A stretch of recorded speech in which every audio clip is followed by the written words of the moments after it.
इसीलिए कहा जाता है कि चार प्रामाणिक संप्रदाय हैं वैष्णव की बात अगर हम करें तो वैष्णव ज्ञान की जो धारा है वो भगवान श्री कृष्ण से आविर्भूत होती है, और चार धाराओं में वो नीचे आता है ज्ञान।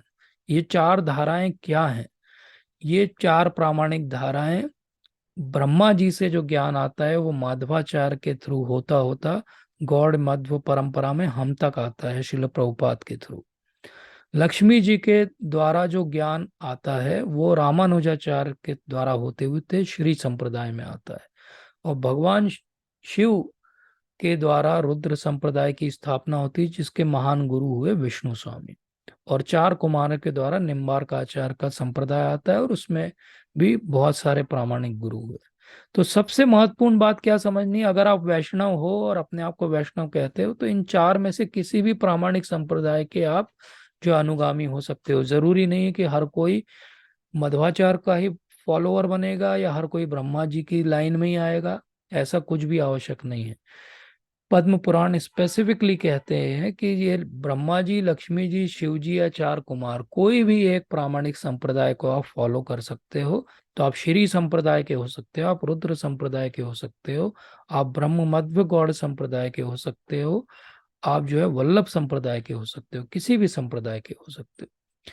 क्योंकि हम मध्वाचार्य के फॉलोअर हैं तो हम उस लीनियज को समझने का प्रयास करते हैं कि कैसे भगवान श्री कृष्ण से ब्रह्मा जी को वो ज्ञान मिला, फिर नारद मुनि को मिला, फिर मध्वाचार्य, और बीच में बहुत सारे महान आचार्यों के साथ ये चैतन्य महाप्रभु, भक्ति विनोद ठाकुर महाराज, भक्ति सिद्धांत सरस्वती ठाकुर महाराज और शिल प्रभुपाद से हमारे तक आया। तो इसमें कोई भी रिसर्च करने की जरूरत नहीं है, ऑलरेडी सारा रिसर्च हो चुका है। हमें केवल उस ज्ञान को आत्मसात करने की आवश्यकता है। यही अंतर है साइंस में और हमारी स्पिरिचुअलिटी में। स्पिरिचुअलिटी में रिसर्च, रिसर्च का अर्थ होता है फिर से सर्च करना। फिर से सर्च करने की जरूरत क्यों नहीं है? क्योंकि प्रामाणिक गुरु शिष्य परंपरा में हमारे हैं, तो हमें तो वो ज्ञान पका पकाया मिल रहा है। इसीलिए चैतन्य महाप्रभु कहते हैं जब वो प्रकाशानंद सरस्वती से बात कर रहे हैं कि मेरे गुरु महाराज तो कहते हैं कि मैं महामूर्ख हूँ, इसलिए मुझे कहा है कि केवल हरे कृष्ण मंत्र का जाप करो, तुम्हें बहुत ज्यादा इधर उधर चीजें पढ़ने की आवश्यकता नहीं है। तो वो ऐसा इसलिए कह रहे हैं क्योंकि जो जिनके साथ उनकी डिबेट हो रही है वो बहुत ज्यादा ग्रंथों का अध्ययन करने में रुचि रखते हैं, और वो ड्राई ज्ञानी, शुष्क ज्ञानी बन जाते हैं। और उनके अंदर का जो कोमल भावना आना चाहिए भगवान के प्रति प्रेम की, वो आ ही नहीं पाती, क्योंकि बंजर जमीन में तो कुछ नहीं उगता है। तो ये बात समझनी है कि एक रियल गुरु भी विद्यमान है। अब हमको प्रश्न अपने आप से पूछना चाहिए कि ठीक है, रियल गुरु तो हो गए, आपने बता दिया कि चार संप्रदाय में जो आ रहे हैं वो सब रियल गुरु हैं, लेकिन क्या रियल जेन्युइन डिसाइपल्स भी हैं? ये बात बहुत महत्वपूर्ण है, क्योंकि शिष्य तो हमें बनना है। तो गुरु चाहे प्रामाणिक हो जाए, अगर शिष्य फिर भी प्रामाणिक ना हो तो फिर कैसे बात आगे बढ़ेगी, और ये ज्ञान आगे कैसे बढ़ेगा, अगली जनरेशन पे कैसे जाएगा? तो रियल गुरु तो हैं, इसमें कोई डाउट नहीं, अभी भी धरती पर हैं, बहुत सारे हैं, और बहुत ही सुंदर तरीके से वो प्रचार भी कर रहे हैं। लेकिन शिष्यों की बड़ी कमी है, रियल शिष्यों की बड़ी कमी है। तो ये पूरी गुरु शिष्य परंपरा है। इसको आप भगवत गीता आप सबके पास होगी, उसमें जहाँ पे फर्स्ट चैप्टर चालू होता है उसके जस्ट पहले देखिएगा, तो आपको ये पूरी गुरु शिष्य परंपरा वहां पे दिखाई देगी। तो हम देखते हैं कि भक्ति विनोद ठाकुर महाराज से गौर किशोर दास बाबा जी, उसके बाद श्रील भक्ति सिद्धांत सुरेश ठाकुर महाराज, और फिर उनके शिष्य हैं हिज डिवाइन ग्रेस एसी भक्ति वेदांत स्वामी श्रील प्रभुपाद। तो आज हम समझेंगे कि कैसे एक जीन्यून गुरु शिष्य का रिलेशन होता है। तो भक्ति विनोद ठाकुर महाराज एक्चुअली पिता हैं भक्ति सिद्धांत सुरेश ठाकुर महाराज के। लेकिन वो क्या कहते हैं अपने पुत्र से? वो ये नहीं कहते कि मैं तुम्हें दीक्षा दूंगा क्योंकि मैं सबसे बड़ा वैष्णव हूँ इस समय, और वो बात सही है कि वो सबसे महान वैष्णव है अपने समय के। लेकिन वो क्या कहते हैं, नहीं, तुमको दीक्षा लेनी तो तुम्हें गौर किशोरदास बाबा जी से लेनी पड़ेगी। तो एक बहुत ही सुंदर कथा आती है कि एक व्यक्ति है, उनके यहाँ पे मंदिर है, और मंदिर में बहुत सुंदर शालिग्राम शिलाएं हैं, और वो शालिग्राम शिलाओं की सेवा करने के लिए उन्होंने एक व्यक्ति को नियुक्त किया हुआ है जो पुजारी है। और पुजारी का काम क्या है? पुजारी का काम यह है कि वो जाएगा और वो बहुत अच्छी सेवा करवाना चाहते हैं भगवान की, इसलिए वो उन्हें बहुत सारे जो है पकवान बनवाते हैं रोज रसोइयों से, और वो बहुत ही सारे जो ड्राई फ्रूट्स होते हैं वो उन्हें देते हैं कि आप ये भगवान को चढ़ाइए। तो वो क्या करते हैं, वो अंदर जाते हैं, वो जो पुजारी जी हैं थोड़े फेक पुजारी जी हैं, तो ये क्या करते हैं, ये सब वहाँ सजा देते हैं और फिर किवाड़ बंद कर लेते हैं और घंटी बजाते हैं, और फिर ये ज्यादातर चीजें खुद ही खा लेते हैं वहीं। और वो बादाम बादाम जो अखरोट तोड़ना पड़ता है, तो अब इनके पास वहां तोड़ने के लिए कुछ नहीं रहता है, तो वो शालिग्राम को लेके उसको तोड़ के और अंदर का गिरी जो है खा लेते हैं। और कई दिनों तक ऐसा होता रहता है। एक दिन जो जिन्होंने इन पुजारी जी को नियुक्त किया था सेवा के लिए, वो उनको कुछ शक होता है, तो वो धक्का दे के दरवाजा खोलते हैं, तो देखते हैं कि क्या कर रहे हैं। तो ये शालिग्राम को यूज करके तोड़ के जो है वो उसकी गिरी को खा रहे हैं, अखरोट की। तो ये बहुत क्रोधित हो जाते हैं कि शालिग्राम का इतना अपमान कर दिया इन्होंने, और वो इनको वहां के जॉब से हटा देते हैं। तो ये कथा से हम क्या समझते हैं कि जो फेक गुरु हैं, जो फेक लोग हैं, वो क्या करते हैं, वो यही काम कर रहे हैं, वो भगवान को यूज कर रहे हैं अपने एजेंडा को सेट करने के लिए। जैसे इन्होंने शालिग्राम को यूज कर लिया अखरोट की गिरी खाने के लिए, ऐसे ही लोग भागवत कथा को यूज कर रहे हैं अपना नाम बनाने के लिए, पैसा कमाने के लिए। इसी प्रकार से लोगों की श्रद्धा को यूज कर रहे हैं लोग अपने पॉलिटिकल एजेंडा को बढ़ाने के लिए। और ये जब होने लगता है, तो जो भगवान ने 4th चैप्टर में बोला कि सकाले माता, काल के साथ क्या होता है, नष्ट हो जाती है गुरु परंपरा, और बहुत सारे अपसंप्रदाय आ जाते हैं। अपसंप्रदाय क्या होते हैं, अपसंप्रदाय यही सब लोग हैं जिसको भक्ति सिद्धांत श्री ठाकुर महाराज कहते हैं कि जैसे शालिग्राम को यूज करना नट्स को क्रैक करने के लिए, उसी प्रकार से अपसंप्रदाय वाले भगवान के नाम का उपयोग कर रहे हैं अपनी एजेंडा को बढ़ाने के लिए, क्योंकि लोगों को फेथ उन पे नहीं है, भगवान पे है, तो भगवान का नाम यूज करके हमारा काम चला है। तो ऐसे हैं भक्ति सिद्धांत सुरेश ठाकुर महाराज, जो बहुत ही एग्रेसिव प्रीचर हैं। वो किसी भी बात को बोलने में डरते नहीं है, इसलिए उनका एक नाम रखा गया कि वो सिंह गुरु हैं। अब ऐसे जो सिंह गुरु हैं, इनका जन्म कहाँ हुआ, इनका जन्म हुआ जगन्नाथपुरी में। और जगन्नाथपुरी में जब इनका जन्म हुआ, तो भक्ति विनोद ठाकुर महाराज उस समय जगन्नाथपुरी में ही पोस्टेड थे, वो मजिस्ट्रेट थे वहां पे, और जगन्नाथपुरी मंदिर का सारा कारभार भी वही देखते थे। तो वहां पे जगन्नाथपुरी में वो प्रे करते थे भगवान के सामने, और विमला देवी की एक मूर्ति है वहां पे उनके सामने, कि मुझे एक रे ऑफ विष्णु चाहिए, एक विष्णु का प्रतिनिधि चाहिए, ताकि मैं जो इतना प्रयास कर रहा हूँ वापस से अपसंप्रदायों से हटा के वैष्णव जो समाज है उसको सही रास्ते लाने का, तो ये आगे कौन बढ़ाएगा। तो जब वो बहुत प्रार्थना करते हैं, तो उनके यहाँ पे जन्म होता है एक सुंदर से पुत्र का। और जब उनका जन्म हुआ, तो उनकी जो अम्बिलिकल कॉर्ड है वो बॉडी में ऐसे लगी हुई है, ऐसे लगी है जैसे कोई जनेऊ धारण करता है, और उसका निशान उन्हें जीवन भर रहा वहां पर। तो इस प्रकार से पूरी अम्बिलिकल कॉर्ड एंटेंगल्ड है उनके ऊपर, जैसे कि जन्म से ही वो जनेऊ धारण करके आए। और क्योंकि बिमला देवी की प्रार्थना से उनका जन्म हुआ है, तो उनका नाम रखा जाता है बिमल प्रसाद, बिमला देवी का प्रसाद। तो जब वो 2-3 साल के रहते हैं, तब एक बार ऐसा होता है कि भक्ति विनोद ठाकुर महाराज जो उनके पिता हैं, वो अपने कार्य से वापस आते हैं, तो कुछ आम लेकर आते हैं, और वो आम एक टेबल पे रख देते हैं और अपना स्नान करने अंदर चले जाते हैं। तो ये विमल प्रसाद जो हैं, छोटे से बालक हैं, 3 साल के, लेकिन वो देखते हैं तो वो आम के प्रति आकर्षित हो जाते हैं। हर कोई बच्चा बड़ा सब आकर्षित होता ही है आम को देख के, तो उनका इच्छा होती है कि वो एक आम खा लें। तो उसी समय भक्ति विनोद ठाकुर महाराज वहां आ जाते हैं और बोलते, क्या हो गया विमल, क्या कर रहे हो। तो बोले, मैं ये आम खा रहा हूँ, मुझे अच्छा लग रहा है, आम सुंदर दिख रहा है। तो वो बोलते, नहीं नहीं, अभी ये भगवान को अर्पित नहीं हुआ, तुमने सोचा कैसे इसको खाने का। इतनी सी बात वो 3 साल 2 साल के बालक के रूप में जब सुनते हैं, तो वो अपने मन में एक निर्णय कर लेते हैं, और वो निर्णय ये कर लेते हैं कि अब मेरे अंदर ये ऐसी कैसे इच्छा आ गई कि बिना भगवान को अर्पित किए मैं खाना चाहता हूँ कोई चीज। तो मैं आज से ये प्रण लेता हूँ कि मैं अपने जीवन में कभी आम नहीं खाऊंगा। अब हम लोग होते तो बोलते, ठीक है भैया, ये तो सुबह का प्रण है, शाम को कोई बात नहीं, आम खाया जा सकता है, कल तो खा ही लेंगे। लेकिन भक्ति सिद्धांत सुरेश ठाकुर महाराज इतने अपने प्रण के पक्के थे कि पूरे जीवन में उन्होंने कभी आम नहीं खाया। और कभी ऐसा होता भी था कि उनका कोई शिष्य उनके आम का भोग लगाए भगवान को, वो लेकर उनके सामने आते भी थे, तो वो हमेशा एक बात कहा करते थे। और वो बात क्या रहती थी? वो हमेशा ये बात कहते थे कि मेरे से बहुत बड़ा एक अपराध हुआ था भगवान के प्रति, कि मैंने एक बार ऐसा सोचा था कि ये आम बिना अर्पित किए भगवान को मैं खा लूं। बोले मैं भगवान के प्रति इस चीज का अपराधी हूँ, और इसलिए मैं जीवन भर इसको कभी ग्रहण नहीं करूंगा। और उन्होंने पूरे जीवन इस प्रण को निभाया। तो ऐसे महान जो आचार्य हैं, जब ये 9 साल के थे तो इन्हें पूरी भगवत गीता के 700 श्लोक अच्छे से याद थे। और जब थोड़े बड़े हुए तो अपने पिताजी का वो हाथ बटाया करते थे। जब वो 12 साल के थे, उनके पिताजी ने 200 से ज्यादा पुस्तकें लिखी अपने जीवन में, तो उनकी प्रूफ रीडिंग किया करते थे। उनकी प्रिंटिंग प्रेस थी घर पर, उस प्रिंटिंग प्रेस को कैसे चलाना है, कैसे मेंटेन करना है, कैसे बुक पब्लिश होती है, हर चीज उन्होंने 12 साल की उम्र में सीख ली।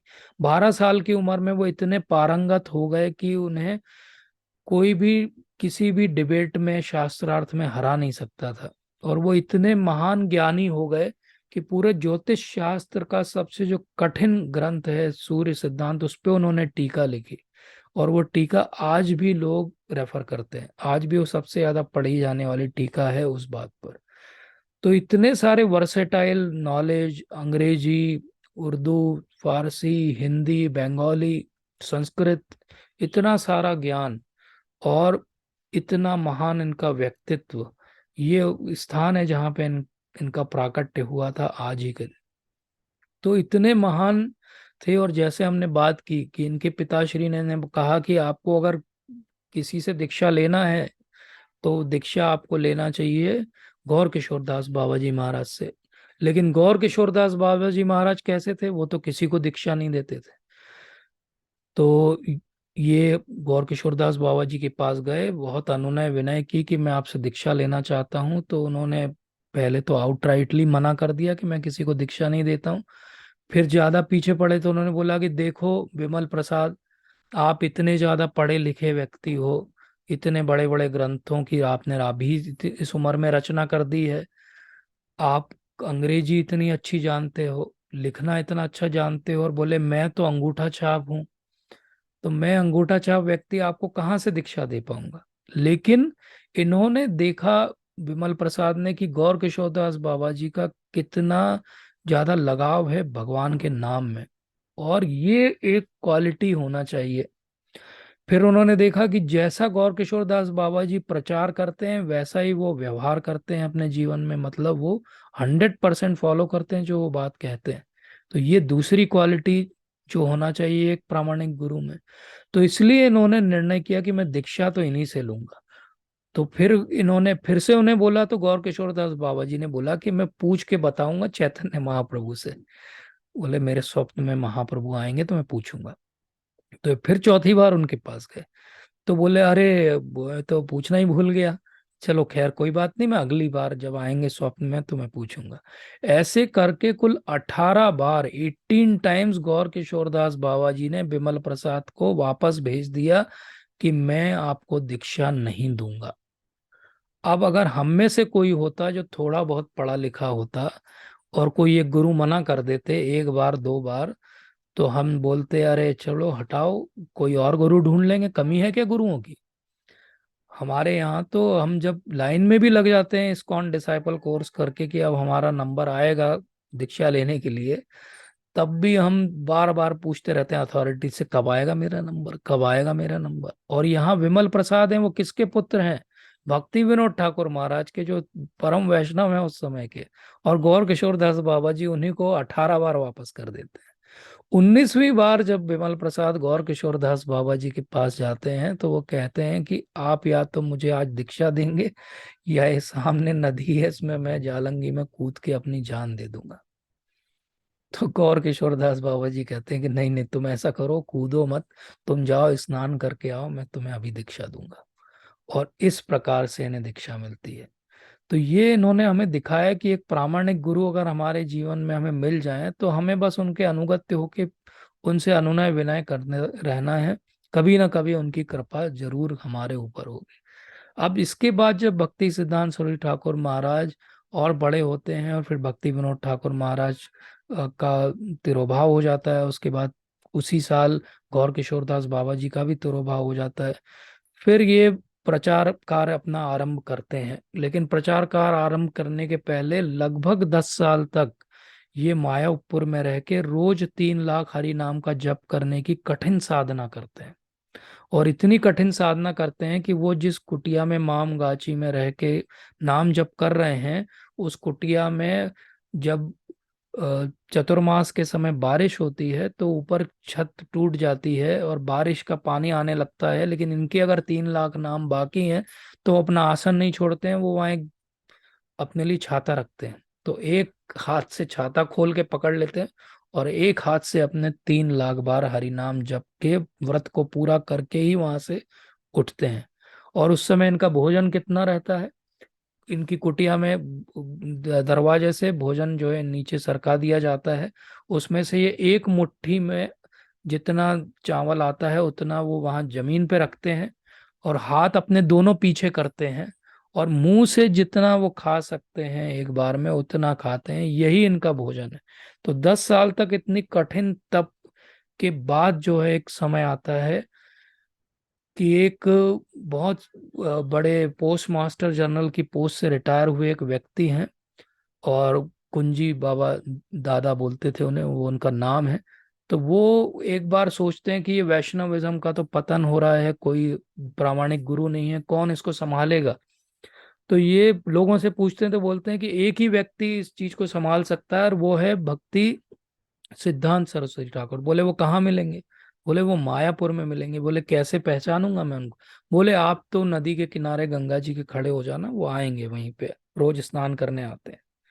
तो ये अपना संध्या के समय स्नान करने गौरांग प्रभु का नाम लेते हुए डांस करते हुए आते हैं और बड़े भाव में है 3 लाख नाम जप करने के बाद में, और पूरी ड्रेस पहने हुए ही वो पानी में घुसते हैं और बाहर निकलते हैं और वही गीले वस्त्रों से जाने लगते हैं। तो ये बीच में रोकते हैं उन्हें कि बोले आप ही हैं भक्ति सिद्धांत, बोले हाँ हाँ मैं ही हूँ भक्ति सिद्धांत। बोले हमें एक प्रामाणिक व्यक्ति की आवश्यकता है जो वैष्णविज्म का प्रचार करे, क्या आप करेंगे। तो बोले अरे देखो वो महाप्रभु, वो देखो नित्यानंद प्रभु, वो देखो ये सारे भक्त, ये कितना अच्छा देखो इनका सब प्रोसेशन चल रहा है यहाँ पे मायापुर में, चलो चलो तुम भी इनके साथ ही चलो, प्रचार वचार क्या करना है। और हरे कृष्णा करते करते वहां से चले जाते हैं। तो ये इनको लगता है बाबूजी को कि ये तो इनसे तो प्रचार कैसे होगा, ये तो अलग ही भाव में रहते हैं, ये कैसे प्रचार करेंगे। तो ये बात बहुत साल की हो जाती है। फिर एक दिन इनका घर रहता है, ये जो है व्यक्ति, इनके घर पे एक दिन दस्तक होती, ठक ठक की आवाज आती है। तो ये खोलते हैं तो ये एक साधु के वेश में, सन्यासी के वेश में एक बहुत ही सुंदर व्यक्ति आते हैं। तो ये पहचान जाते हैं। तो बोले आप मुझसे मिले थे कुछ साल पहले मायापुर में। तो ये बोलते हैं कि हाँ हाँ मैं मिला था। तो बोले आपने कहा था कि प्रचार करना है और आप सहायता करेंगे, बोले हाँ। तो बोले अभी भी आपका मन है क्या प्रचार करने का। तो बोले हाँ मेरा मन है। तो ये पूछते हैं भक्ति सिद्धांत श्री ठाकुर महाराज से, क्या अब आप प्रचार करेंगे, बोले हाँ अब हम प्रचार करेंगे। तो ये जब बात हो जाती है तब 1918 में भक्ति सिद्धांत सरस्वती ठाकुर महाराज अपना पहला सेंटर खोलते हैं कलकत्ता में, और उसका नाम रखते हैं कलकत्ता भक्ति विनोद आसन। ये स्थान उल्टा डंगी जंक्शन रोड पे है, और ये स्थान अभी अभी रिनोवेट किया है गुरु महाराज ने बहुत सुंदर तरीके से। आप में से जो भी जाए इसका दर्शन करिए, बहुत ही सुंदर स्थान है। और यहीं पे बाद में एक बहुत ही महान जो है वो कार्य होता है। तो इस प्रकार से ये पहला गौड़ मठ बाद में इसको कहा जाता है।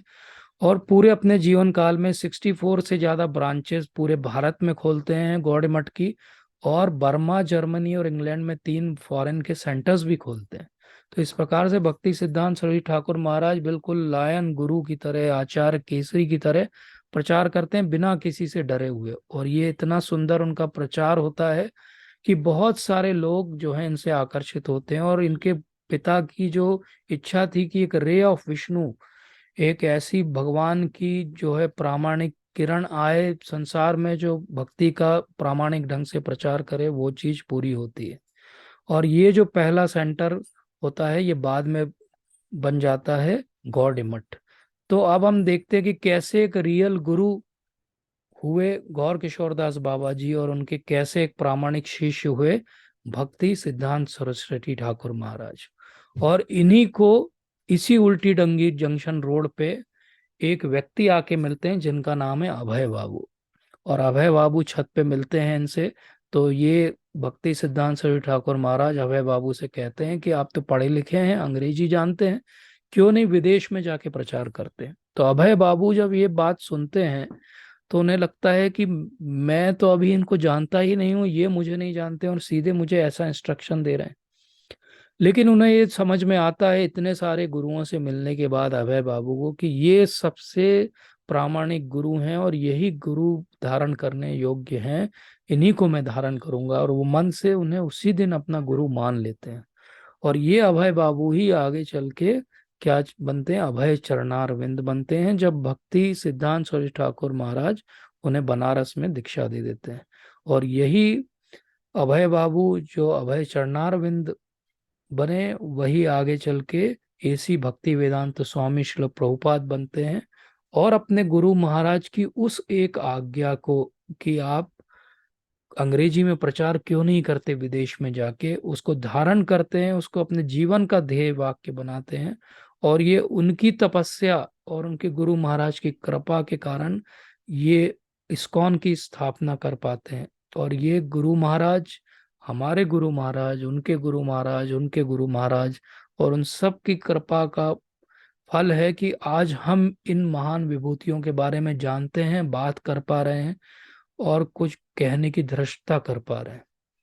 तो एक प्रामाणिक गुरु को कैसे खोजा जाए? एक प्रामाणिक गुरु को ऐसे ही खोजा जाए जैसे एसी भक्ति वेदांत स्वामी महाराज ने भक्ति सिद्धांत सरस्वती ठाकुर महाराज को खोजा, जैसे भक्ति सिद्धांत सरस्वती ठाकुर महाराज ने गौर किशोर दास बाबा जी को खोजा। तो जिन्यून गुरु, प्रामाणिक गुरु सब जगह हैं।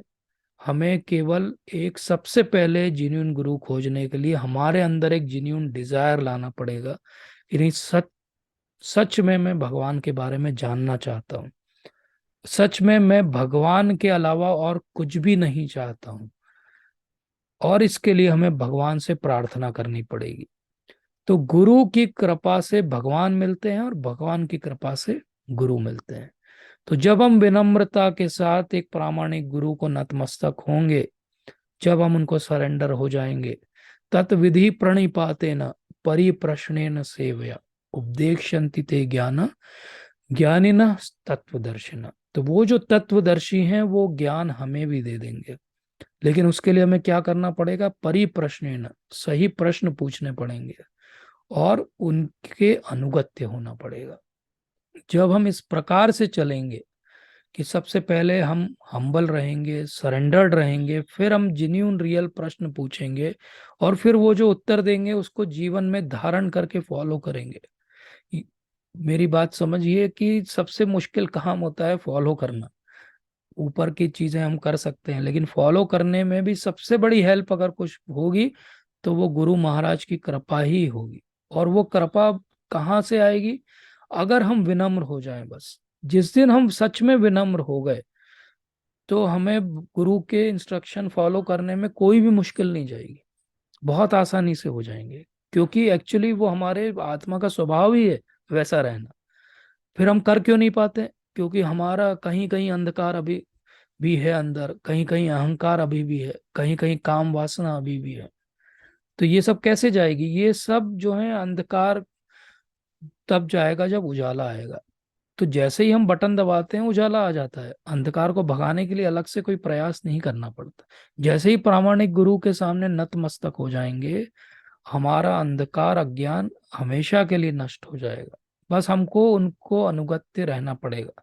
जितने डिग्री में हम उनको सरेंडर रहेंगे उतने डिग्री में हम एक्चुअली फॉलो कर पाएंगे। अगर हम सरेंडर्ड नहीं रहेंगे तो हम अच्छे से फॉलो भी नहीं कर पाएंगे, हम केवल दिखावे के लिए फॉलो करेंगे। तो बाहरी रूप से हम भक्त दिखने लगेंगे, लेकिन अंदरूनी हमारी जो चेतना है और जो चेष्टाएं हैं वो दोनों गलत जाएंगी। इसलिए बहुत आवश्यक है और हम सब के लिए, हम पूरी दुनिया को कोई प्रचार नहीं कर रहे, हम सब केवल सब केवल खुद को ये प्रचार करें कि हमें तो प्रामाणिक गुरु मिल गए हैं, हमें तो पता चल गया प्रामाणिक गुरु कौन है, हमें तो पता चल गया जीवन कैसा जीना है। तो अब किस चीज की कमी है? अब कमी है केवल हमारी शरणागति की।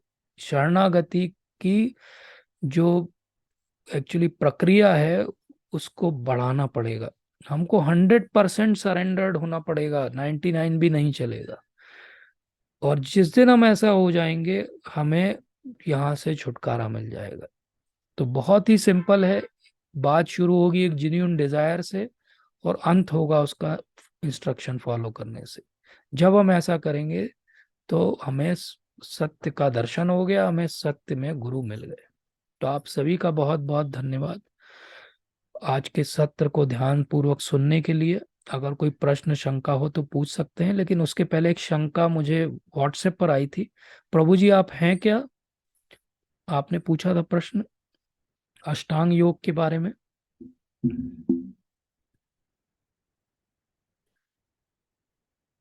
तो प्रभु जी का प्रश्न क्या था वो मैं आपको पढ़ के सुनाता हूँ और फिर हम उसका उत्तर। तो प्रश्न ये था कि पतंजलि के अष्टांग योग में प्रत्याहार एवं धारणा में मूल अंतर क्या है? तो अपनी इंद्रियों को अपने ही अंदर लगाना प्रत्याहार है, लेकिन धारणा क्या है, ये प्रश्न आया था। और ये प्रश्न इस बात को दर्शाता है कि बहुत गहराई से उन्होंने भगवत गीता का अध्ययन आरंभ किया है।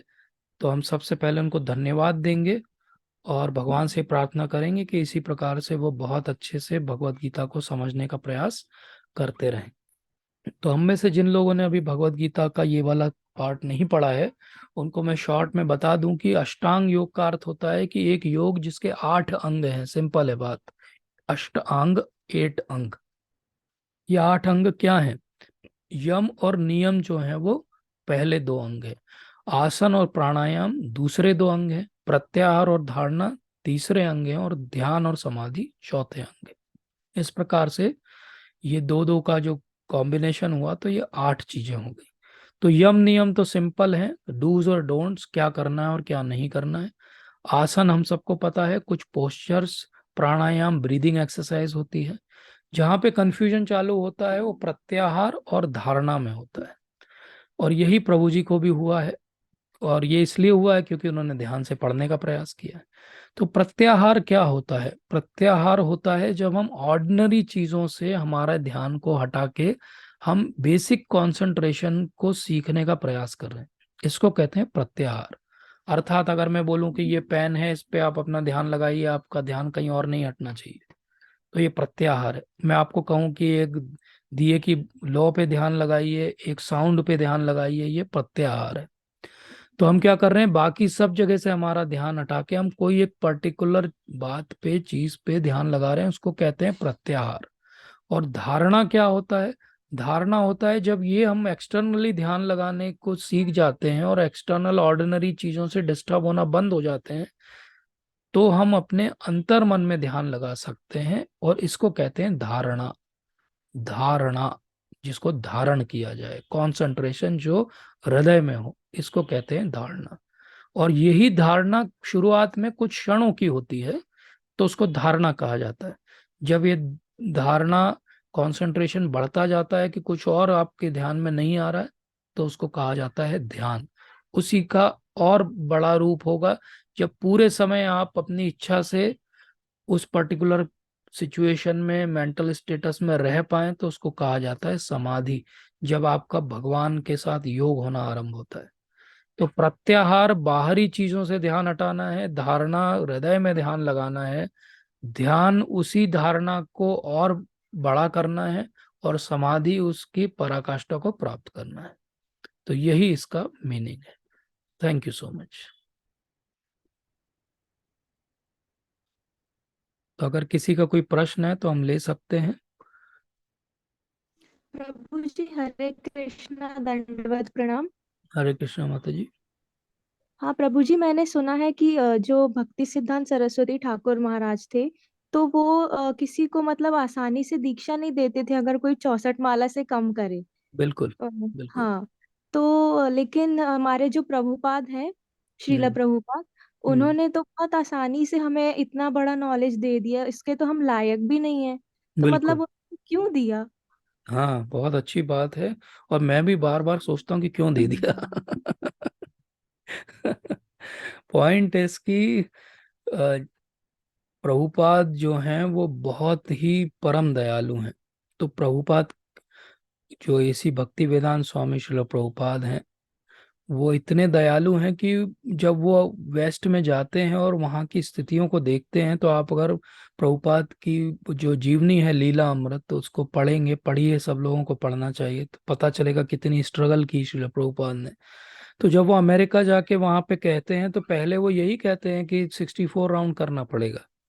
तो सब लोग कहते 64 तो हमसे हो ही नहीं पाएगा। तो प्रभुपाद थोड़ा नीचे आते हैं, कहते हैं कि कोई बात नहीं, 32 करो, 32 करो। बोले ये भी नहीं हो पाएगा प्रभुपाद, यहाँ तो बहुत हेक्टिक लाइफ है, हम हमारा तो इतना ध्यान लग ही नहीं सकता। तो फिर प्रभुपाद कहते हैं कि मिनिमम 16 करो। तो इस प्रकार से प्रभुपाद की कृपा है बहुत बड़ी।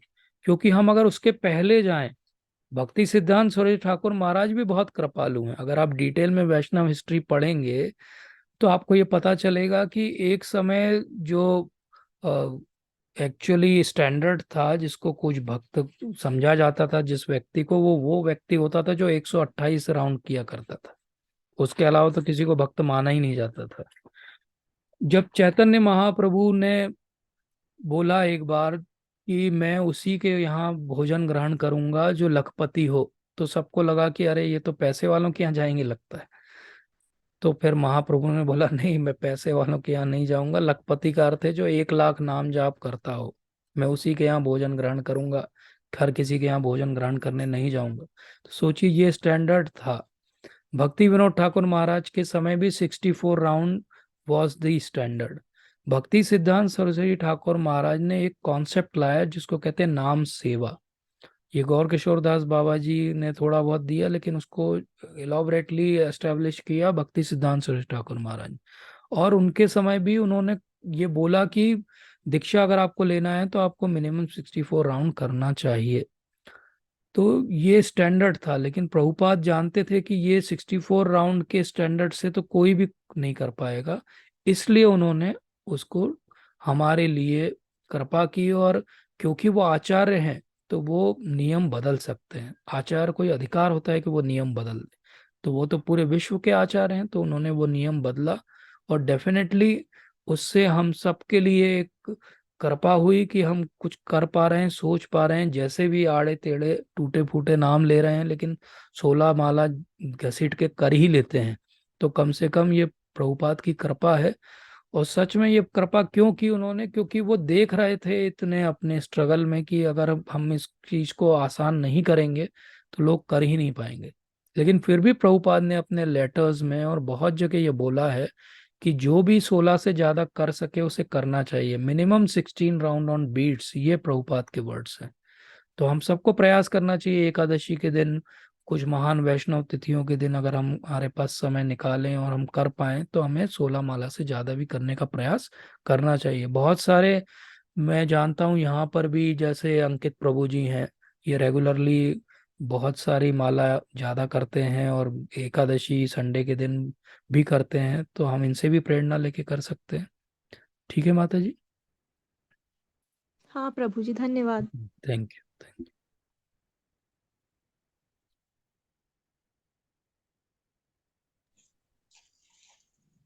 हरे कृष्णा प्रभु जी, दंडवत प्रणाम। जी, हरे कृष्णा प्रभु जी, धन्यवाद प्रभु जी। जी प्रभु जी। प्रभु जी। प्रभु जी, वो गुरु के लिए आप ही का प्रश्न था ना, जी व्हाट्सएप जी पे आपने डाला था। मैं आपका जी एक्चुअली वो खोज रहा था, मुझे मिला नहीं, जी otherwise I would have messaged you. तो जी। Could you get the answer today, or should we elaborate more? प्रभु जी, इसमें जैसे ये बताया गया कि गुरु की कृपा से भगवान मिलते हैं और जी, भगवान की कृपा से गुरु मिलते हैं। बिल्कुल। जी, तो मतलब ये बोले यही। ये तो ऐसा हो गया, बोले सरकारी ऑफिस में जाओ, इस विंडो से उस विंडो करते रहते हैं, ऐसा तो नहीं हो जाएगा हमारे साथ? जी प्रभु। ऐसा कुछ प्रश्न है क्या प्रभु जी? जी प्रभु जी। नहीं, ऐसा नहीं होगा, वो बहुत जेन्युइन सिस्टम है। भगवान का सॉफ्टवेयर बहुत अच्छा है। तो हम्म, ऐसा कहा जाता है, एक पुराण के अंदर बहुत अच्छा श्लोक आता है और मुझे बड़ा इंस्पायरिंग लगता है कि अगर आप 6 मंथ के लिए genuinely if you pray to Lord Shri Krishna that you want प्रामाणिक गुरु in your life, तो within 6 month you will get his darshan। ये लिखा हुआ है और ठीक है। मुझे इस बात पे कोई डाउट नहीं है। तो ऐसा कहा गया है शास्त्रों में कि आप अगर अच्छे से एक प्रामाणिक गुरु के लिए प्रार्थना करें भगवान से, तो आपको वो गुरु जरूर मिलेंगे। अब ऐसा क्यों कहा गया कि गुरु से भगवान मिलते हैं और भगवान से गुरु मिलते हैं? क्योंकि हम सबकी जो अपब्रिंगिंग है उसमें हमको भगवान के बारे में थोड़ा बहुत ज्ञान तो दिया गया है हमारे बचपन से ही। तो इसलिए भगवान से हमारा फिर भी थोड़ा कनेक्शन है, लेकिन गुरु से डायरेक्ट तो कोई कनेक्शन नहीं है। तो इसलिए हमको पहले भगवान से प्रार्थना करनी पड़ती है कि हे भगवान, मेरे जीवन में एक प्रामाणिक गुरु का उदय हो। जब हम भगवान से ऐसी प्रार्थना करते हैं, भगवान हो सकता है हमारी बाकी प्रार्थनाएं सुनते हैं कि नहीं सुनते हैं क्या मालूम, लेकिन ये प्रार्थना वो जरूर तुरंत सुन लेते हैं। और वो कहते हैं चलो इनको चाहिए अब एक प्रामाणिक गुरु, तो इनको प्रामाणिक गुरु देंगे हम। और यहीं से जब हमें प्रामाणिक गुरु मिलते हैं तो वो क्या करते हैं, वो हमें भगवान की सेवा में कैसे नियुक्त होंगे, हमारा स्वरूप क्या है, उसके बारे में हमें ज्ञान देते हैं। और जब ये ज्ञान हमें मिलता है तो हम अपने भक्ति के प्रयास को जो है वो आरंभ करते हैं। और भक्ति के प्रयास में धीरे धीरे जब आगे बढ़ते हैं, भगवान के बारे में और जानकारी मिलती है और हम अंत में भगवान का प्रेम भी प्राप्त करते हैं, उनकी सेवा में भी लगते हैं। तो इस प्रकार से सर्कल कंप्लीट हो जाता है कि हमने प्रार्थना की भगवान से, भगवान ने गुरु महाराज को भेजा, गुरु महाराज की कृपा से हम भगवान की सेवा सीखे धीरे धीरे, और हम अल्टीमेटली भगवान की सेवा में नियुक्त हो गए। तो गुरु से हमें भगवान मिले और भगवान से हमें गुरु मिले। ठीक है प्रभु जी। जी प्रभु जी। जी प्रभु जी, एक चीज और मुझे समझ में नहीं आती।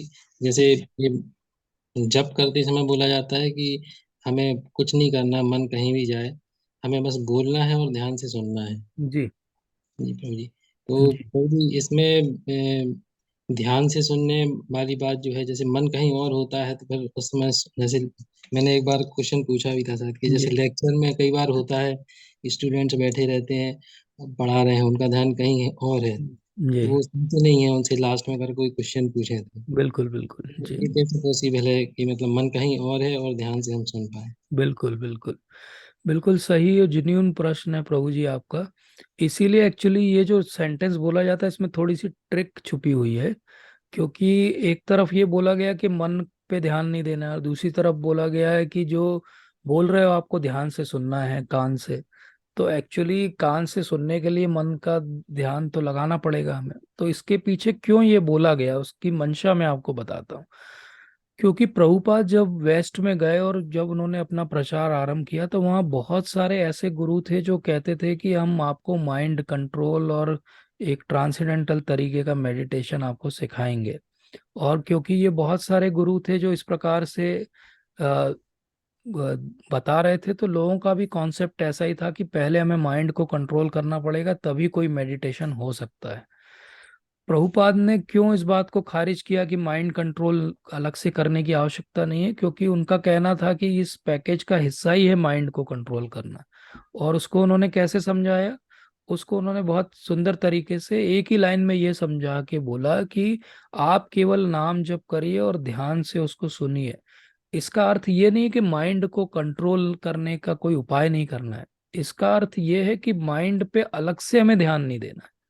और उसका वो एक बहुत सुंदर तरीके से एक रूम कन्वर्सेशन है श्रील प्रभुपाद का, उसमें वो समझाते हैं। वो बोलते हैं कि हमारा जो मन है वो छोटे बच्चे जैसा रहता है। और छोटे बच्चे का स्वभाव क्या रहता है कि जब वो मस्ती कर रहा है अगर उस पर ध्यान दिया जाए तो वो और ज्यादा वैसा ही कार्य करता है, वो और मस्ती करने लगता है, क्योंकि वो अटेंशन सीकिंग बिहेवियर है उसका। प्रभुपाद इतने अच्छे से हम सबकी साइकोलॉजी जानते हैं कि वो कहते हैं कि मन छोटे बच्चे जैसा है, उस पर ध्यान दोगे तो और वो ऐसा करेगा क्योंकि वो अटेंशन सीकर है। इसलिए बोले नाम जप करते हुए मन के बारे में नहीं सोचना है। जब आप कोई बच्चा अगर मस्ती कर रहा हो और आप अगर उस पर ध्यान नहीं दो तो आप नोटिस करिएगा कि थोड़ी देर बाद वो चुपचाप बैठ जाएगा, क्योंकि वो बोर हो जाएगा। बोर इसलिए हो जाएगा कि उसको लगेगा अरे मैं इतना कुछ एंटिक्स कर रहा हूँ, मेरे पे कोई ध्यान क्यों नहीं दे रहा। तो ऐसे ही माइंड को जितना हम कंट्रोल करने की कोशिश करते हैं उतना वो और भागता है। और जितना हम उसको ध्यान देना बंद कर देते हैं तो हम क्या कर रहे हैं, नाम जप कर रहे हैं और आंखें बंद करके हम उसको सुन रहे हैं। तो इस प्रकार से क्या हो रहा है, इस प्रकार से एक बहुत बड़ी चीज हो रही है, बहुत बड़ा सीक्रेट है ये एक्चुअली, जो भक्ति विनोद ठाकुर महाराज हरि नाम चिंतामणि में बताते हैं। ये नॉर्मली लोग इसको रियलाइज भी नहीं कर पाते और डिस्कस भी नहीं होता कभी, लेकिन ये बहुत बड़ी चीज है जो हरिनाम चिंतामणि पुस्तक में भक्ति विनोद ठाकुर महाराज कहते हैं कि एक्चुअली सुनने से होता क्या है, क्यों सुनना है, हम जो बोल रहे हैं हम ही क्यों सुने उसको, सुनने से होगा क्या। तो बहुत बड़ी बात वो कह रहे हैं कि जो सुनेंगे वो ही हृदय में जाएगा, जो हम सुनते हैं वो ही हृदय में जाएगा, जो हम सोचते हैं वो ब्रेन में जाता है, जो हम पढ़ते हैं वो ब्रेन में जाता है। भक्ति हृदय का काम है, भक्ति के लिए हृदय को क्लीन करना है। तो भक्ति विनोद ठाकुर महाराज क्या कहते हैं, जब आप नाम जप करते हो हरे कृष्ण कृष्ण कृष्ण हरे हरे, हरे राम राम राम हरे हरे, तो ये शब्द मैंने सुने, जब मैंने ये सुने तो ये मेरे हृदय में गए, और ये जो हरि नाम का पावर है उसने मेरे हृदय को क्लीन किया। चेतो दर्पण मार्जनम। अब भक्ति विनोद ठाकुर महाराज जिस स्तर पर हैं वो उसके आगे हरिनाम चिंतामणि में लिखते हैं कि जब मैं सुनता हूँ, वो अपने लिए कह रहे हैं, स्वयं के लिए, कि हे भगवान जब मैं आपका ये पवित्र नाम सुनता हूँ तो ये नाम मेरे हृदय में जाता है, और हृदय में मेरे जो भक्ति का कमल मुरझाया सा बंद सा पड़ा है वह ऐसे प्रफुल्लित हो जाता है, खिल जाता है। तो ये रीजन है कि क्यों हमको सुनना है, हम सुनेंगे तब वो हमारे हृदय में जाके हमारे हृदय का मार्जन करेगा, तब एक्चुअली भक्ति का जो बीज है वो प्रफुल्लित होगा और वो फूल में बनेगा, कुसुमित होगा। नहीं तो क्या होगा, वो मुरझाया सा पड़ा रहेगा हमारा माइंड पे, हम स्ट्रगल करते रहेंगे माइंड के लेवल पे, पर ये माइंड का गेम है ही नहीं चैंटिंग करना। और हम सबको शुरुआत में जब हम चैंटिंग करते हैं तो यही लगता है कि अरे माइंड का गेम है, देखो आज मैंने कहीं मेरा ध्यान नहीं गया, पूरे समय एक जगह मेरा ध्यान रहा, मतलब मेरी चैंटिंग बहुत अच्छी हुई। हो सकता है हमारी सोच से वो चैंटिंग अच्छी हुई, लेकिन भगवान की सोच से वो चैंटिंग अच्छी नहीं हुई। भगवान की सोच से वो हरिनाम अच्छा हुआ जो कान से हृदय में गया। और कान से हृदय में कौन सा हरिनाम जाएगा, जब हमारे हृदय में विनम्रता होगी।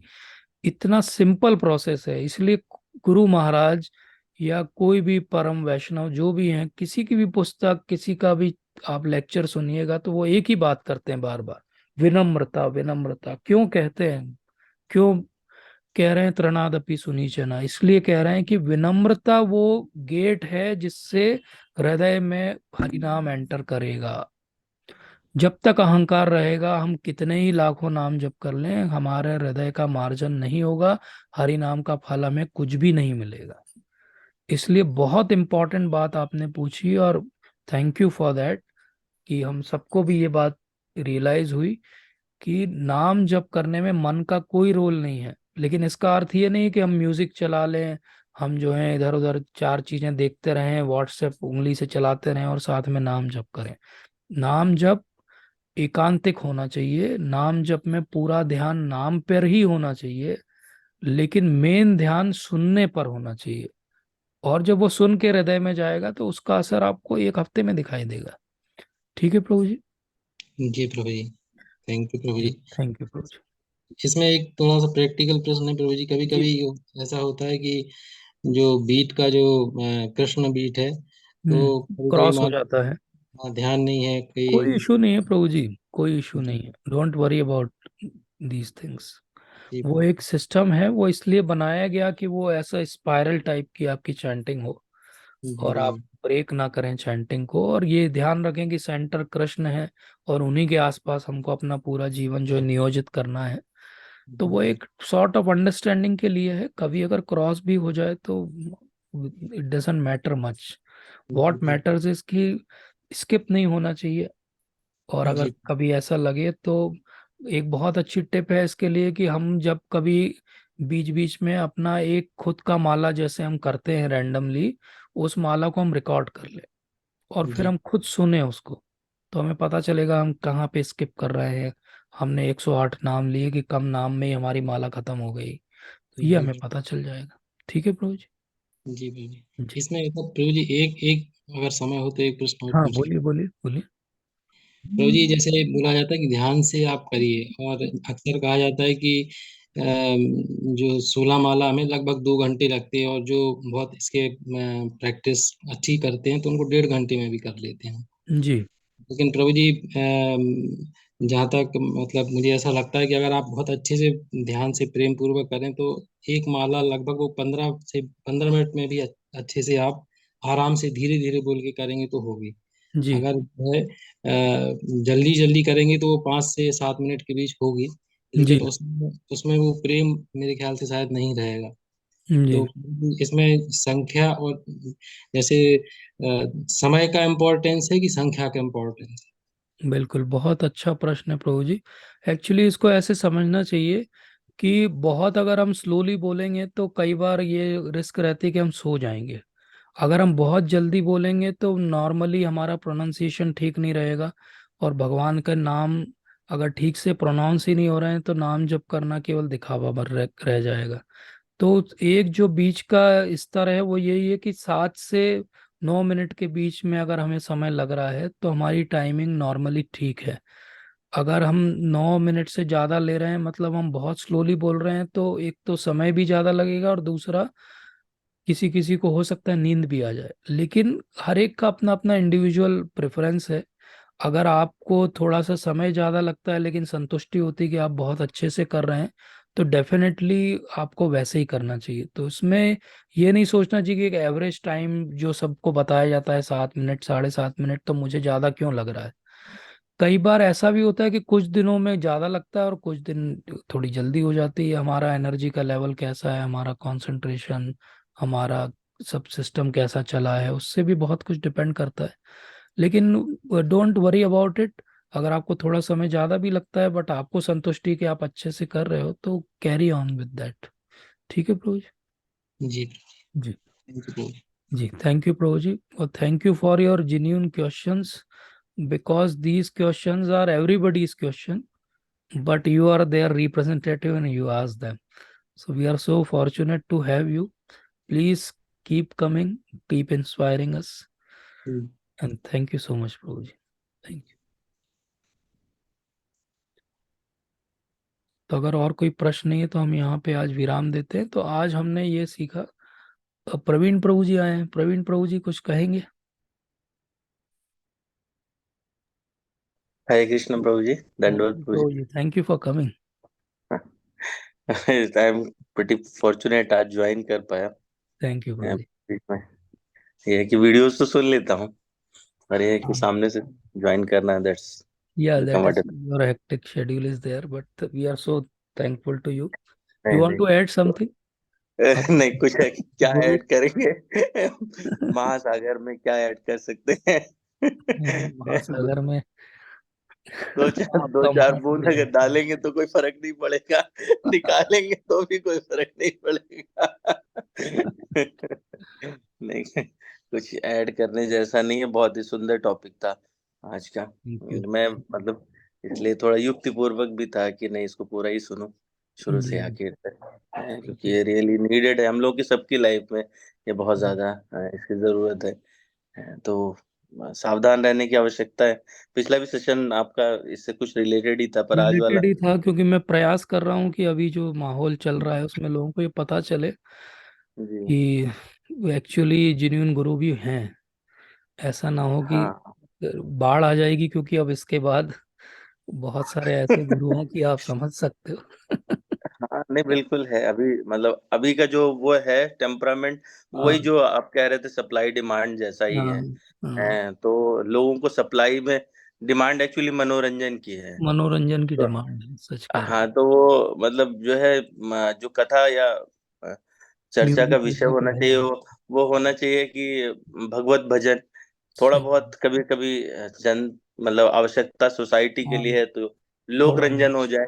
थोड़ा बहुत लेकिन वो लोक रंजन से मनोरंजन। मनोरंजन हो जाता है वो। और आवश्यकता ये भी है, जैसे अभी आप कह ही रहे थे कि लोग चतुराई पूर्वक यदि देखेंगे कि उसमें प्रधानता किसकी है, हम्म। लोक रंजन की है, मनोरंजन की है, या भगवत भजन की है, तो सच। वहीं पर काफी आ, उसको अलग कर सकते हैं, पृथक कर सकते हैं, बहुत बार सेंटेंसेस से भी फ्रेम कर सकते हैं।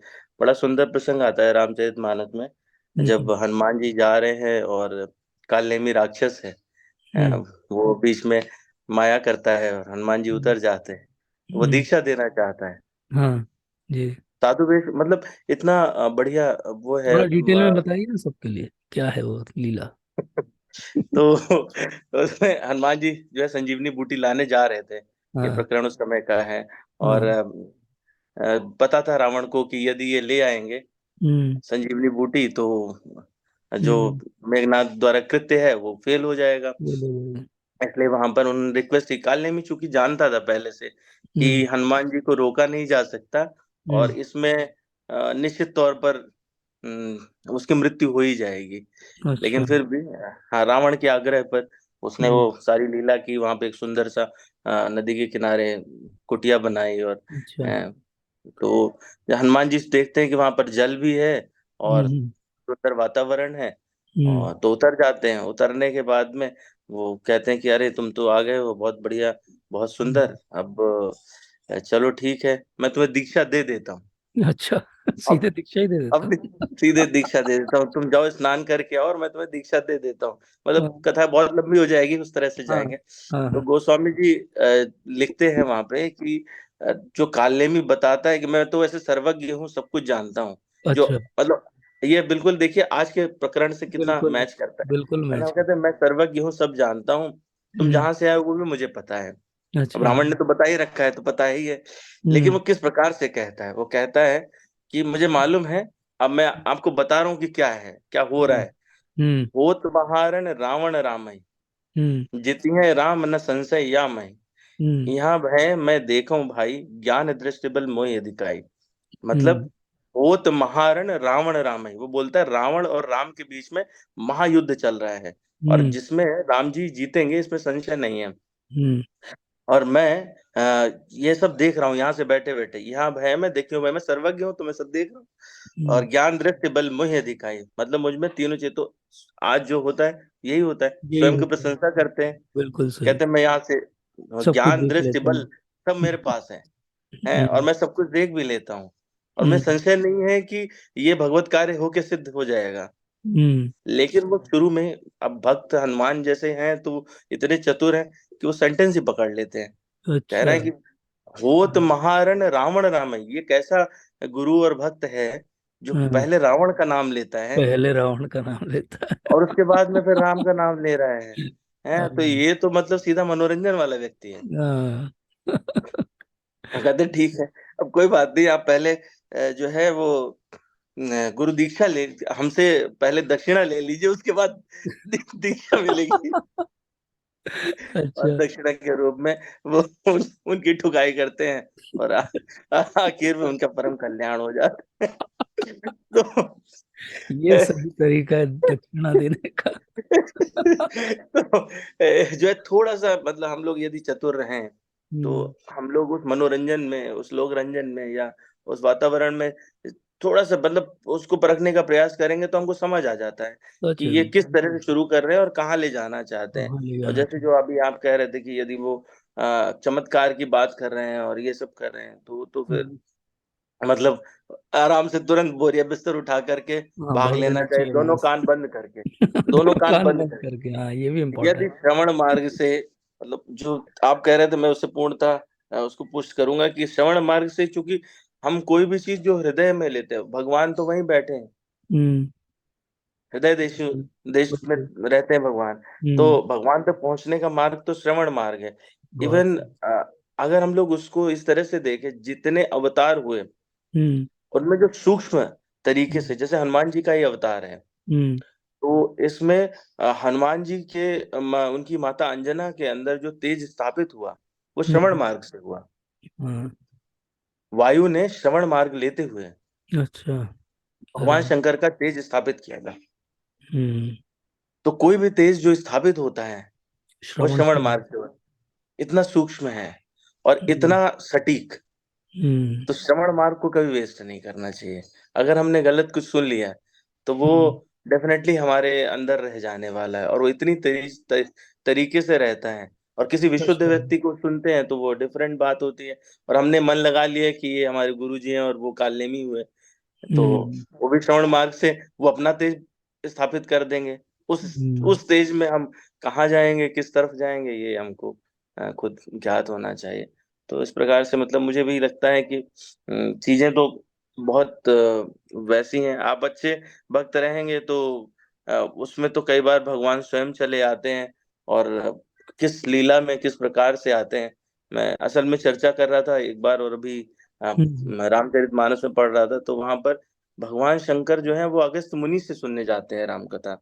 अच्छा। हम्म। भगवान राम का जब अवतार हुआ, तो हम्म। उस समय के जो सबसे ज्ञानी थे वो अगस्त्य मुनि थे। अगस्त्य मुनि से साक्षात भगवान राम मिलते हैं। वाल्मीकि रामायण में तो अच्छा मिलते वर्णन है, हैं, बराबर। रामचरितमानस में थोड़ा सा शॉर्टर है, बट वहां हम्म। पर है।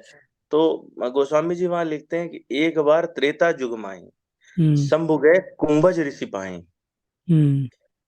तो जहां पर अच्छी कथा चल रही होती है, हम्म। भगवत भजन अच्छा करने वाला कोई है, तो हम्म। वहां पर भगवान स्वयं या परम वैष्णव, मतलब भगवान शिव तो जीव और भगवान के बीच की बीच सत्ता की। बिल्कुल। है, और वो एक्सटेंशन है भगवान का स्वयं, वो एक्सटेंशन है। मतलब एक्सटेंशन। अगर कहा जाए अवतार तो बिल्कुल ठीक है। अवतार। हाँ, बिल्कुल, मतलब। तो वो स्वयं हम्म, स्वयं उतर करके पृथ्वी पर कैलाश से ऑल टुगेदर वो चले साउथ आते इंडिया हैं चले कि जाते हैं, सोचिए। हाँ, हम्म। हाँ, कि हमको जो है वो भगवान की कथा सुननी है। तो जहाँ अमृतवाणी चल रही होगी वहां पर इतनी ज्यादा विशेषता रहती है, उसमें भटकाव वाली स्थिति नहीं रहती है। तो सही। वो बात वही है कि ये वाले भक्त तो स्वतः पकड़ के मिलते हैं, हम्म। खुद आते हैं, खुद हाथ पकड़ते हैं। सारे लोग जो है वो बिल्कुल ऐसे ही होते हैं कि वो आए खुद और खुद हाथ पकड़ा। अभी मतलब आपने ही जैसे बताया कि प्रभुपाद जी के लिए उन्होंने स्ट्रेट फॉरवर्ड, हाँ, उन्होंने एक कुछ दीक्षा की इंस्ट्रक्शन दी। याचना नहीं की, हाँ। सही। लेकिन उनको स्ट्रेट फॉरवर्ड इंस्ट्रक्शन मिलता है कि तुम प्रचार करो। हम्म। तो वो चीज जो है वो हम लोगों को थोड़ा समझनी चाहिए इन उदाहरणों से कि किसी से ऐसे रिक्वेस्ट करने की बात तब तक नहीं आती। भक्ति सिद्धांत ठाकुर भी तब रिक्वेस्ट करते हैं जब उनसे उनके पिताजी ये इंस्ट्रक्शन देते हाँ, हैं। इंस्ट्रक्शन देते हैं, बिल्कुल सही बात है। हम्म। विदाउट इंस्ट्रक्शन मतलब वो क्या है, तब भी सामने से ही आग्रह है। हम्म। हम्म। उसको हम लोग देखें तो वो सामने से ही आग्रह है, हम्म। वो स्वयं के द्वारा किया गया आग्रह नहीं है। अब उसके हम्म। बाद में है कि हमको किसी कृपा पानी है तो हमको विनम्र होना पड़ेगा, विनम्र होना वो सब पड़ेगा। करना पड़ेगा। तो हम्म। ये कुछ जो चीजें हैं वो लगता है कि हाँ, इन पे हमको ज्यादा वर्कआउट करना चाहिए। करना लगता है वाणी में वेग ज्यादा था। वाचो बेगम आपने कहा था, मुझे वॉच करना चाहिए था वो। नहीं, नहीं। वाणी तो, वाणी का वेग बाकी चीजों के लिए है। भक्ति की जब बात करनी हो तो वाणी में बहुत वेग होना चाहिए। इतना वेग होना चाहिए कि सिंह गुरु जैसी आवाज होनी चाहिए। So we always like to hear you, and the way you correlate Bhagavad Gita and Ramcharitmanas is phenomenal. You should write one book on this now. Start writing a book. प्रभु जी, लिखने जैसा तो उतना नहीं है कुछ भी। ये है कि अभी थोड़ा सा समझ आए कि देखिए रामचरितमानस तो मतलब ये बहुत ही सुंदर बात है। हम्म। भगवान कैसे प्रकट करते हैं स्वयं को। पहले वो त्रेता युग में उन्होंने अवतार इसलिए लिया कि वो हम्म। पूरा चरित्र करें, हम्म। भगवत गीता के जितने भी सिद्धांत हैं हम्म। उनको जीवन में कैसे रखना है, कैसे रखना है। सही बात। ये पूरा करके दिखाया, दिखाएं। करके दिखाया। है और प्रैक्टिकल। उस प्रैक्टिकल, क्योंकि हम्म। वो भगवान ही जानते हैं कि कलयुग के लोग ना वो कहेंगे खुद तो कुछ करते नहीं। कुछ तो कुछ करते रहिए, सही बात। और इसीलिए बाद में वो चैतन्य महाप्रभु के रूप में भी आए। मतलब एक बार पहले करके दिखाया, और एक बार महाप्रभु के रूप में बाद में आके करके दिखाया कि नो, ये यू कैन डू इट। अब तो समझो, अब आप तो तो समझो ये प्रैक्टिकल है, ये पूरा किया जा सकता है, जीवन में इसका पालन कर सकते हैं। तो सही वो बात। पूरा चरित्र कह करके और उसके बाद करके फिर वो उसको 700 श्लोक्स में कि कंपाइल अच्छा कर। ठीक है, कंपाइल कर दिया। अब आप मतलब पूरा चरित्र समझने लगोगे तो ये जीवन निकल जाएगा, करोगे कब? तो आपको मैं मैनुअल दे देता हूँ, मतलब ये मेरा फीलिंग है। तो हम्म। वो आप उसको फॉलो करो। रामचरितमानस में भी या वाल्मीकि रामायण में भी भगवान राम का और लक्ष्मण जी का संवाद है एक। जहाँ पर अच्छा एकांतिक वार्तालाप है, अच्छा वहां पे लक्ष्मण जी ने अर्जुन जैसे ही सवाल किए। अच्छा। अरे वाह। वहां पे हम्म। अर्जुन जैसे सवाल किए और उन सारे क्वेश्चंस का आंसर जो है वो भगवान ने दिया। वो उसको राम गीता कहते हैं। अच्छा। अरे वाह। वो सारा ज्ञान, वैराग्य और भक्ति मतलब जैसे जो उद्धव प्रमुख। गीता है, जैसे भगवत हाँ हाँ गीता है, उसी प्रकार से राम हाँ, गीता भी है। राम गीता है। हम्म। तो वो उसमें इन तीन पर प्रमुख रूप से चर्चा है कि ज्ञान क्या है, वैराग्य क्या है, भक्ति क्या है। यही मतलब और भगवत गीता का मूल। कंक्लूजन सेम ही है, जो भगवत गीता सेम का है, कंक्लूजन। बिल्कुल बिल्कुल। हम्म। रियली इट इज, पढ़ना चाहिए अब उसको भी। बढ़िया, very nicely you have summarised for us. तो you have become our shiksha guru now. Thank you so much. Hare Krishna ji, दंडोत नाम।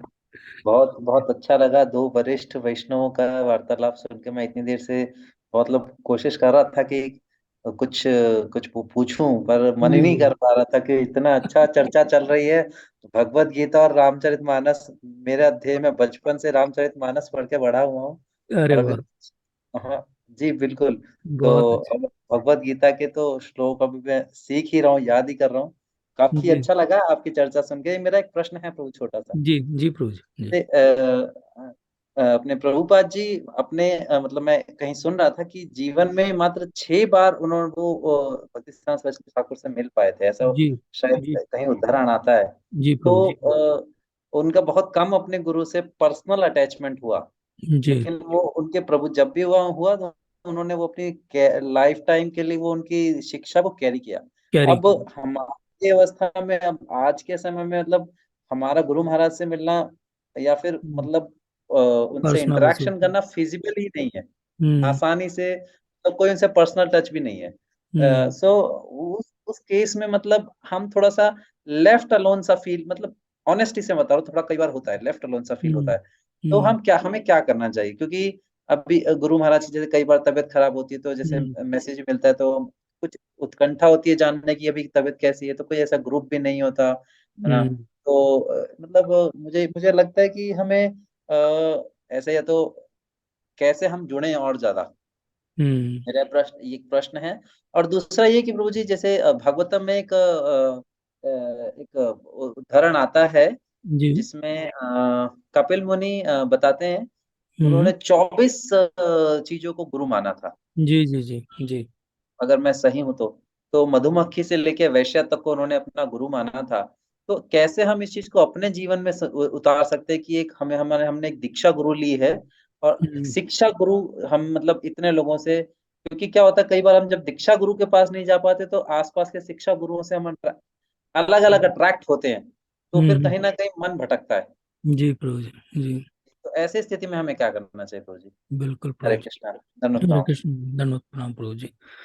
प्रभु जी के दोनों बहुत जेन्युइन प्रश्न है कि हम गुरु महाराज से पर्सनल संग नहीं कर पा रहे हैं, उनकी वपू की सेवा नहीं कर पा रहे हैं, तो हम क्या करें।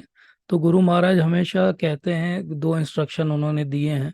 उन्होंने एक इंस्ट्रक्शन ये दिया है कि आप जब मेरे जो गुरु भाई हैं, उनके जो शिष्य हैं, उनके साथ अच्छा व्यवहार करते हैं तो आप मेरा संग कर रहे हैं और मेरी बात की पूर्ति कर रहे हैं, जो मुझे संतुष्ट करती है। क्योंकि हम संग करके भी अंत में गुरु महाराज को संतुष्ट ही करना चाहते हैं।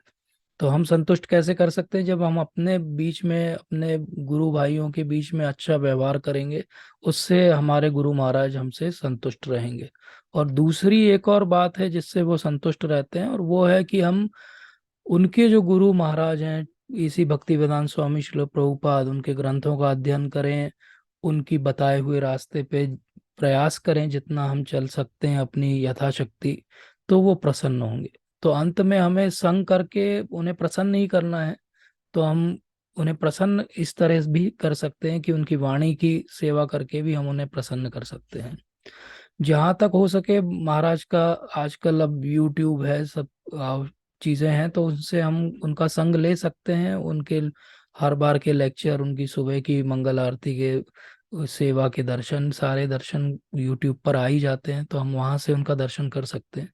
I think that is more practical, क्योंकि हम बार बार तो शायद गुरु महाराज का संग करेंगे तो महाराज भी बहुत बिजी हैं, और हमारे लिए भी संभव नहीं कि हम बार बार वहाँ पर जाएं। एक और बात मैं अपनी पर्सनल बताऊंगा यहाँ पे, ऑल्दो वो आपके लिए लागू नहीं होगी, आप किसी के लिए भी लागू नहीं होगी, बट मेरा जो उसमें समझ है वो मैं थोड़ी सी बताऊंगा। और मतलब उसको केवल मेरी समझ मानिएगा, ये कोई प्रामाणिक कहीं लिखा हुआ नहीं है। और ये मैं कहूँगा भी नहीं कि ये बाकी सब पे लागू होगा, इसलिए उसको केयरफुली समझिएगा। क्योंकि आपने ऐसा प्रश्न पूछा, इसलिए मैं अपनी जो एक अंडरस्टैंडिंग है वो बता रहा हूँ। और मेरी अंडरस्टैंडिंग ये है कि मुझे डर लगता है गुरु महाराज का पर्सनल संग करने से।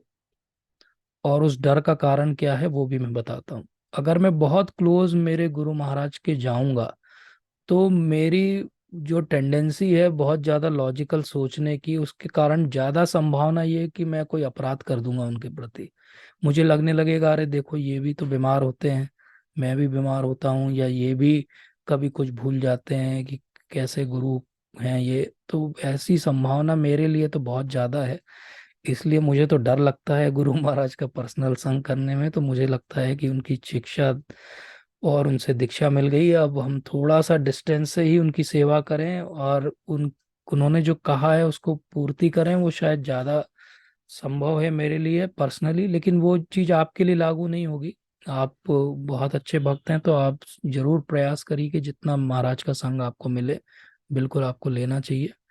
और ना मिले तो उसमें दुखी नहीं होना चाहिए। हम ग्रंथों का अध्ययन कर रहे हैं, भक्तों का संग कर रहे हैं, उससे वो प्रसन्न हो रहे हैं, इस बात को हमें हमेशा याद रखना चाहिए। और दूसरा जो आपका प्रश्न था वो क्या था प्रभु जी? आप। प्रभु जी प्रश्न ये था कि जैसे इस ऐसी कंडीशन में हाँ। मतलब कई बार हम और लोगों के जैसे कई बार लगता हाँ है कि नहीं वो बराबर भी अच्छी बराबर शिक्षा दे रहे हैं, बराबर। तो हमें फिर मतलब मन भटकता है प्रभु। जी जी जी जैसे आज मैं गुरु महाराज का वो भक्ति सिद्धांत सरस्वती ठाकुर जी पे आविर्भाव तिथि पे लेक्चर सुन रहा था मैं। जी तो मतलब सुनते सुनते वो बहुत अच्छा लग रहा था, लेकिन जी। वो सुनने के बाद मन में और चीजें आती सुनने को, तो फिर और कुछ और अच्छा सुनने को मिलता है। तो अभी हम्म। क्योंकि मैंने बहुत लेट स्टेज में आके दीक्षा ली है ना, तो अब आप समझ सकते हैं, तो जी उस चीज में मन भटकता है बहुत, क्या करना जी चाहिए? जी। हमें सबसे पहले तो श्रील प्रभुपाद ने जो हमें सुनाया है, बताया है, जो उनकी रिकॉर्डिंग्स हैं, ग्रंथ हैं, वो पढ़ना चाहिए। दूसरे स्तर पे हमें गुरु महाराज को सुनना चाहिए खूब। और जब ये हो जाए कि हमने अब चाहिए, जैसे कि भक्ति सिद्धांत सरस्वती ठाकुर महाराज पे हमें सुनना था, तो हमने गुरु महाराज ने अगर मान लीजिए 4 लेक्चर उनके रिकॉर्डेड हैं अभी तक, तो हमने वो चारों सुन लिए हैं। तो उसके बाद हम जो प्रामाणिक हमारे शिक्षा गुरु हैं, जो बहुत समय से प्रचार कर रहे हैं, जो अच्छे वैष्णव हैं, उनको सुनना चाहिए। जैसे भक्ति सिद्धांत सरस्वती ठाकुर महाराज पे बहुत अच्छा लेक्चर लिया है गौरांग प्रभु ने एक बार पुणे टेम्पल में, उसको सुन के देखिए, बहुत अच्छा है। अमरेंद्र प्रभु जी ने बहुत अच्छी सीरीज ली थी भक्ति सिद्धांत सरस्वती ठाकुर महाराज पे। अभी आज के सत्र में मैंने जो भी कथाएं सुनाई हैं, ये सब उपदेश्य उपाख्यान करके पुस्तक है भक्ति सिद्धांत सरस्वती ठाकुर महाराज की, वहां से सुनाई थी मैंने। तो इस तरीके से भी बहुत कुछ हमारे लिए सुनने के लिए उपलब्ध है, तो हम ऐसा सुन सकते हैं प्रभु जी। लेकिन प्रयास करना चाहिए कि संप्रदाय के बाहर जाके हम ना सुने, जब तक कि कोई रीजन से हमें किसी को रिफ्यूट करना है, या हमें कोई पॉइंट किसी का समझना है कि वो क्या सोचता है प्रचार के लिए, तो एक अलग बात है। ठीक है प्रभु जी। जी जी प्रभु जी, थैंक यू प्रभु जी, थैंक ठीक यू है। Very much. ठीक हरे है। कृष्णा, ठीक है। धन्यवाद प्रणाम। दंडवत प्रणाम। हरे कृष्णा प्रभु जी, दंडवत प्रणाम। जी दंडवत प्रभु जी, प्रणाम। प्रभु जी, जी अगर हमारा प्रत्यक्ष अगर गुरु के साथ सानिध्य नहीं मिला, तो हम आध्यात्मिक में प्रगति हमारा कर रहे हैं कि नहीं कर रहे हैं। जैसे हमारे टीचर के आते हैं ना, तो हमें पता चलता है कि हमारा कहाँ पे गलती हो रही है और जी कैसे हम सुधार सके। नहीं तो हम बिल्कुल तो ऐसे ही चल, तो ये कैसे हम करेंगे? बिल्कुल। इसीलिए गुरु का सानिध्य पूरा नहीं मिला तो हम आध्यात्मिक प्रगति कैसे करेंगे, और कहाँ पे हमारा गलती हो रही है, कहाँ सुधारना है, ये चीज हम कैसे करें? प्रभु जी, खुद तो आपको अपने खुद को एनालिसिस करना इतना सही बात नहीं है ना। जी जी बिल्कुल बिल्कुल माता जी। हरे कृष्णा। और आपने भी बहुत जेन्युइन प्रश्न पूछा है। एक्चुअली आइडियल पता है सिचुएशन क्या होती है? आइडियल सिचुएशन ये होती है कि हमें हमारे दीक्षा गुरु का बहुत क्लोज सानिध्य मिलता जैसे पहले मिला करता था। अब इशू क्या हुआ है, जैसे जैसे कलयुग बढ़ रहा है, प्रामाणिक गुरुओं की बहुत कमी है, और प्रामाणिक वैष्णवों की बहुत कमी है। और इस कारण से हमारे जो गुरु महाराज हैं उनको बहुत सारे शिष्य धारण करना पड़ रहे हैं। क्योंकि अगर धारण नहीं करेंगे तो फिर उद्धार कैसे होगा जीवों का। बट एक बहुत अच्छा सिस्टम जो हमें इस्कॉन में मिलता है वो ये है, उसको कहते हैं काउंसिलर सिस्टम। काउंसिलर सिस्टम में क्या होता है कि गुरु महाराज से हमारा सानिध्य उतना नहीं हो पाएगा, लेकिन गुरु महाराज के ही प्रामाणिक प्रतिनिधि जो हैं वो हमारे लिए, हमारी सेवा के लिए और हमें मार्गदर्शन देने के लिए उपलब्ध हैं। तो गुरु महाराज के जैसा ही अच्छा मार्गदर्शन हमें उनसे भी मिलेगा। तो हमें ये ध्यान रखना चाहिए कि कोई भी अच्छे वैष्णव हैं जो काफी समय से इस जो है दिशा में प्रगति कर रहे हैं और प्रयास कर रहे हैं, तो हम उनसे भी मार्गदर्शन ले सकते हैं। जैसे बहुत अच्छी माता जी हैं जिन्होंने दीक्षा ली हुए बहुत समय हो गया है और अच्छा ग्रंथ अध्ययन कर रही हैं, बहुत अच्छे से प्रचार कर रही हैं, तो आप उनसे अपनी शंका का समाधान कर सकते हैं। अगर उन्हें कोई भी ऐसा प्रश्न आपसे मिलेगा जिसका उत्तर उनके पास नहीं होगा या वो गाइड नहीं कर पाएंगे, तो वो स्वतः ही आपको उनसे हायर अथॉरिटीज या गुरु महाराज के पास भेजेंगे। और मैं अगर अपना पर्सनल अनुभव बताऊं तो ये है कि हमारे जो भी गुरु वर्ग हैं वो सब हमें समय देते हैं। अगर हम उनके पास जाते हैं, बैठते हैं, तो कभी ऐसा नहीं होता कि वो बोलेंगे हमारे पास समय नहीं है, आपके प्रश्न का हम उत्तर नहीं देंगे। तो बिल्कुल आप इसमें संकोच मत करिए। अगर कोई भी जीवन में ऐसी शंका प्रश्न है जो आपको लगता है केवल गुरु महाराज के द्वारा ही उसकी जो है शंका समाधान होगा, तो कोई बात नहीं, आप गुरु महाराज को भी अप्रोच करेंगे तो आपको वो समय भी देंगे और आपको वो उत्तर भी देंगे। लेकिन उसको अप्रोच कैसे करेंगे हम गुरु महाराज को, उसकी प्रक्रिया जो है वो भक्तों के माध्यम से होगी। तो भक्तों को हम पहले अप्रोच करेंगे, जो हमारी अथॉरिटीज हैं, जो काउंसलर्स हैं, और वो हमें गाइड करेंगे कि कैसे हम गुरु महाराज से भी उस शंका के समाधान के लिए मिल सकते हैं। फिर गुरु महाराज कई बार यात्रा में सबको ले जाते हैं, कई बार गुरु महाराज जो है वो कहीं रिट्रीट्स में ले जाते हैं, तो वहां भी समय मिलता है जहां हम लेक्चर के बाद उनसे प्रश्न पूछ सकते हैं। इस्कॉन में तो लगभग हर गुरु वर्ग जो भी हैं वो अपने लेक्चर के बाद प्रश्न उत्तर करते ही हैं, तो हमें उनसे भी अपनी शंका का समाधान मिल सकता है। अगर प्रश्न हमारा कुछ पर्सनल है तो हम अलग से भी उनके जो सेक्रेटरी हैं, जो सेवक है, उनसे प्रार्थना करके मिल के समाधान कर सकते हैं। तो बिल्कुल आप इसमें सोचिए मत, कोई संकोच मत करिए। हमारे गुरु इतने दयालु हैं कि वो हमें हमेशा गाइड करेंगे, इसमें कोई भी डाउट नहीं है। ठीक है माता जी? जी प्रभु जी, हरे जी, कृष्णा। Krishna, thank you.